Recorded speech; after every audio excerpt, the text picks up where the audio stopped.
Hello, everyone, and thank you for joining us on NLBP TV today with my co-host Lee Gabarzik out of Soulful Mandela's out of Long Valley, New Jersey. Hello, Lee. Good morning, Camille. You are watching the Lee and Me Show, and today I Yes. didn't even introduce myself. I'm Camille Miller, the founder of the Natural Life Business Partnership, and today we are going to be talking about expanding consciousness. Because before we Yes. put on the camera, we were just talking a little bit about this this time for in New Jersey. I think it's week 4 in Mm-hmm. isolation, Yeah. and although I'm finding a lot of beauty in it, and I think Mm. people are also starting to find the beauty in it. Adjusting, yes. Yeah, we were talking just a little bit before turning on the camera that it's kind of expanding our consciousness in a way. Right. You want to talk a little It bit about is. the Well, story? Yeah. there's a bunch of things. So one of the ones that I was getting at before we got on camera here is how adversity, specifically, is one of those things that expands it. So, like for example, if I said to you, you have all the time in the world to do this. We're going to have a project. You have all the time. Just do it as you want to. I'm going to give you all the money you need. Don't you worry about anything. You may come up with a solution that's pretty creative. You may come up with something that's pretty good. But if I put a little bit of pressure on it, or if I do it in a way that you have to kind of like somehow stretch a little bit, you're going to go and start doing other things. If I say to you now, you're not going to have the full amount of money that you actually had wanted here. You're going to have to figure out new ways of doing that. We're not going to have these kinds of people or opportunities. You're going to have to find new ways of doing that. If you don't, there's all sorts of other things that would then have to be factored into, okay, how do I creatively problem solve? I mean, when I was working as a designer, if I had like perfect 4-color, I could do whatever I want to, that was, but if I had to do it in like 2 colors or 1 color or just a piece of line artwork, then I had to get more creative, right? Because I have to work within the structures or whatever it is that's available to me in a way to really maximize that. So if I am, let's say, so with what's been going on where people's schedules have been shifted around and they're not getting what they, or maybe there's a limitation on money, it causes people to have to get a little bit more creative. So what occurs in those moments is that there are resources that are built within consciousness, my point of view here, that allow us a greater scope to consider when we're making a decision. For example, if I am having something where I'm really, really like stuck. I'm like, I need to figure this out. I need to really get this. Consciousness goes, okay, we're going to pull in some resources. We're going to get some more stuff to help you. When you go to bed tonight, we're going to give you a few dreams. Those dreams are going to give you all sorts of information that you hadn't thought of. This has been proven, like where NASA would make these incredible, they would write down what they wanted to accomplish in their dreams, and we get these answers to these really wild technical questions, because we're never really completely turned off. We're always either in a waking or sleeping state, but we're always busy. So our consciousness are constantly going and doing and making things happen, etc. The other thing too is that when I'm pushing the energy out, when I'm kind of like looking beyond my normal kind of view, I start considering things I normally wouldn't think about. Things that would just be just not, there wouldn't be really the thought, because all of the other things that I had before were already there and working for me. So all of a sudden now I'm thinking about like psychically, and we know from people who have had like really difficult challenges, even in trauma cases, their intuition becomes greater. Their sensitivity becomes greater. If you lose like your hearing, your eyesight gets better. You lose your eyesight, your hearing gets better, right?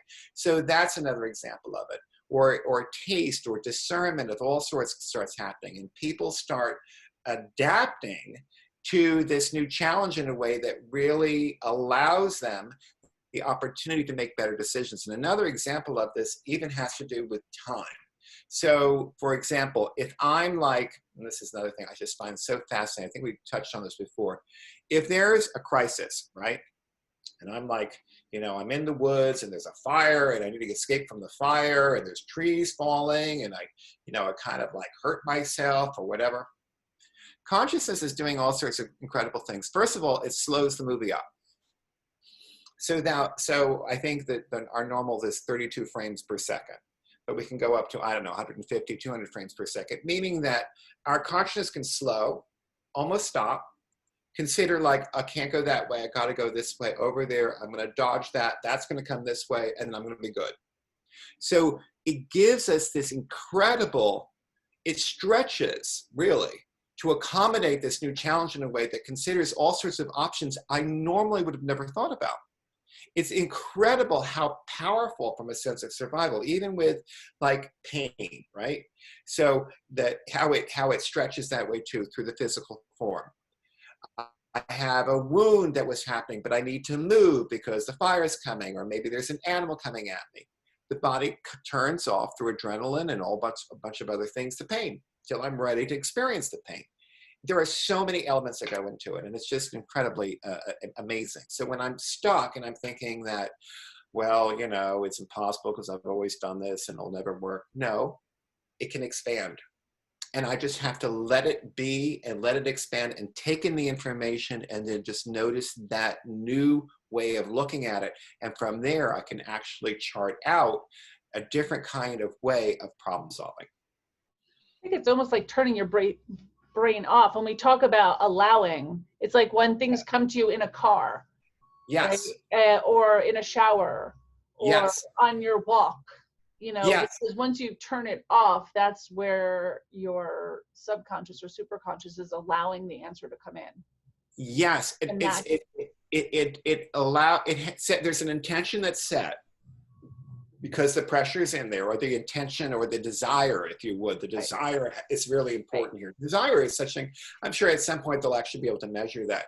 So now you kind of put that out there and said, okay, universe, I got this thing. I need to figure this out because I want to get that job, or I want to be able to figure out how to make this money work. I want to know how to take care of my family. And then it sets it out, and then the consciousness just kind of like takes it in the multidimensional nature of ourselves. And then at that moment, when we're just not thinking of anything, and then our answer comes. yeah. But it came from that intention. And we just kind of, and then it shows us, yes, there was more to this than you realized. Yeah. I was just going to say, setting intentions have a lot to do with that. And I think that's where vision boards come in, and like all these other things, because it's like you're consciously putting it out there, and then your brain goes searching for the answer. And I think today, especially how this subject came out, like where we are today in isolation and things are changing all around us, people are coming up with new ideas because they have to. Their structure is broken. Right? Yes. What we were always used to is breaking. So now they have to come up with creativity. And I was saying before we turned on the camera, now that we're in week 4 here in our state, I'm seeing that there's not as much fear out there. I'm seeing that people are going, all right, this is our new normal, so let's figure it out. We're going to be in it for at least another 4 weeks, probably 6 to 8. We don't know. But whatever it is, this is it. So it's kind of like that acceptance is starting to come in.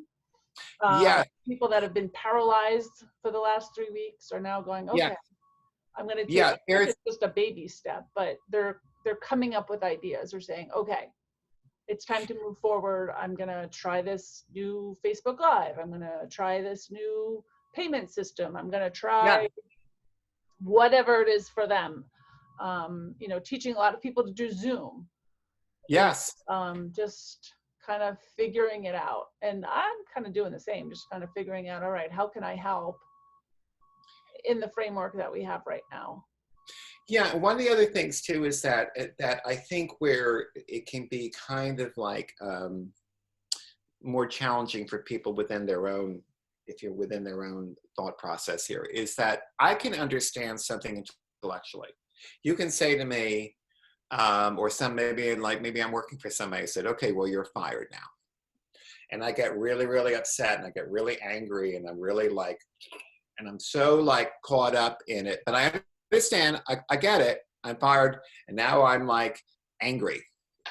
and I'm angry at them, and I'm angry for what they do, and I go right into this, but this whole kind of like, but then I have to work through the emotional content of it that allows me the opportunity to slowly sort of adjust to whatever it is that's happening. So for example, if I'm really very into my head, if I'm very intellectual and I'm not emotionally balanced, the intellect is going to get it, but the emotions are going to fight it. But when I get into my emotional content of acceptance, I then work into a state of consciousness where I'm able to then kind of slowly release it. This is true like in a relationship. So let's say that, I have somebody in my life that I love very much, but they do something that's really awful. And then I'm like, now I'm angry at them and I hate them. But then I do something and I love them, but then I hate them. But then I love them, I hate them. But then let's say what happens is that I break up with them. Well, I'm angry with them, but I still love them.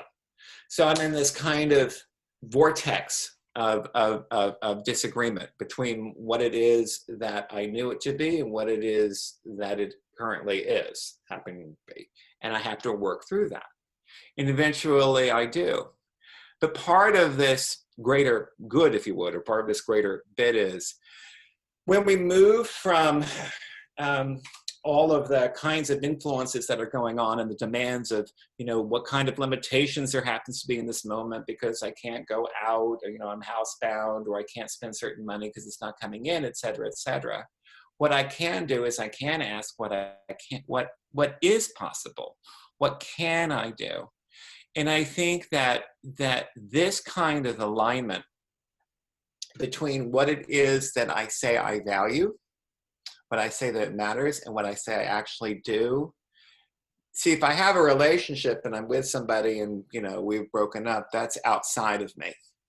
But when I have something inside of me where it's connected to something that I'm, a decision that I'm making, that I'm living with, I have to live with that.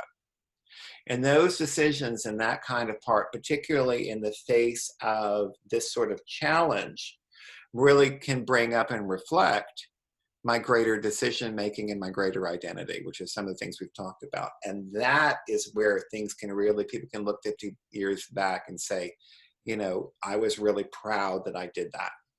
Or I'm really glad that I took advantage of that and made my life into something that I really, really valued. Because those things are inescapable. So at these opportunities, when things are, shifting around like they are, these are great chances for us to kind of like what we were talking about earlier about the reinvention, but to also recognize that our own consciousness does facilitate this quite naturally. You can see this in children, this adaptation, facilitates kind of like out of our intention, opportunities for success that we otherwise would have never considered. I keep saying that such great things are coming out of this. We just don't know them all yet. Yes. But some amazing stuff is going to come out of all of this. There are going to be some pivotal points. Yes. What it is to be in society. What are my responsibilities in society? What is the connection between, what are the connections between different societies? What's the connections between society and the earth? What is happening in the earth in response to this? What do we want about that we like? What do we want to keep going on? What are the different ways in which systems can operate in more fluid ways with less of a hit to our environment? So there's so many things being reinvented, and there is sort of this cosmic consciousness almost going on where almost like life is resetting itself and saying, you know what, there's a better way of doing this. So we're just going to pause you guys, give you a little time out. If you don't listen, we're going to come back and do it again. Mother Earth's like, time out for you. And then we're going to come back. And then we're going to talk about in your moment when you're actually through this experience, looking at what other kinds of things were available to you, and through your greater spiritual connectedness, noticing what that the specifics of it, and we're going to start rolling that out. Yeah. And I think that that is definitely going to happen. This is very much like that Kubler-Ross stuff too, about acceptance. It's all of those different kinds of stages. This is her book about people accepting about death. But death is, and even in tarot card, the death card is really also the end of some old way of doing something, and we can get something new. What's that? Change, isn't it? It's change. Not necessarily change. Yes, it's like whatever we were doing, we're not going to be doing it differently. Yeah, like a divorce. It's like a new chapter. It's like a correct. That, now it's the death of that, and you're moving. It's the death of it. It's actually like dogma. It's the death of that particular kind of dogma, if you would. And now we're moving into a new way of looking at it. And so and everything ends. As far as because change is, I remember years ago a teacher saying, "Now, what's the one constant?" Change. The one constant. Time is a concept, but change is a constant. And change allows for experience, and experience allows for participation, engagement, and kind of like if you would, consciousness in it, to expand consciousness and to create a sense of value by engaging in consciousness in the way that really taps into what we really, really, really value, what we really, really desire. And when we do that, when we really get into that, it's a very robust energy, and then somehow everything is right as rain. Yay. Let's end on that note. Very good. If you loved this episode, please share it with your friends. You can also subscribe to our channel. So if you're listening to this on audio or our new video podcast on YouTube, please subscribe wherever you are so you don't miss any episodes. And let us know if there's a topic or something that you'd like to talk about. You can reach us at thenaturallife.org on the Contact Us page. Well, thanks, Lee, for another great show. Thank you, Camille.